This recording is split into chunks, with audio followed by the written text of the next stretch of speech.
आगे बढ़ो, हम तुम्हारे साथ हैं। संपूर्ण महाराष्ट्रामध्ये भगवं वादळ मनोजदादा तरंगे पाटलांच्या रूपानं मुंबईच्या दिशेने निघालेलं आहे।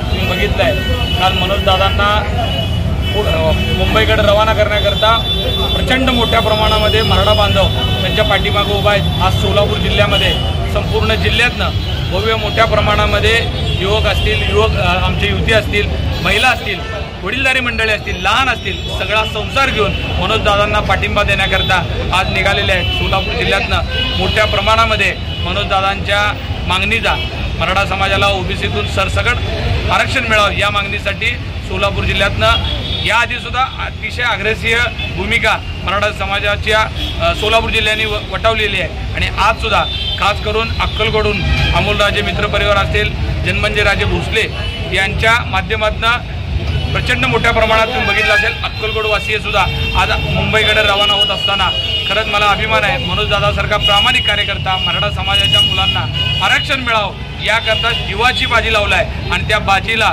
साथ देण्याकरता आणि गरज पडली तर स्वतःची सुद्धा बलिदान देण्याची भूमिका घेणाऱ्या मनोजदादांना पाठिंबा देण्याकरता आज एवढ्या मोठ्या प्रमाणात मराठा बांधव निघालेले आहेत। माझं सगळ्यांना आव्हान आहे, आपण आज जरी निघाल नसलात तर या उद्या निघा, आंदोलन हे कंटिन्यू राहणार आहे। जरी तुम्हाला जाता आलं नाही तर त्याच्यानंतर तुम्ही जा, जी लोक माघारी येतील, पण मनोजदादाची ही मागणी आपण लावून धरली पाहिजे। आता ही आपल्या समाजासाठी शेवटची वेळ आहे आणि आता आपण सगळ्यांनी एकीचं स्वरूप दाखवलं पाहिजे आणि सरकारपाशी या मागण्यासाठी आग्रह धरला पाहिजे।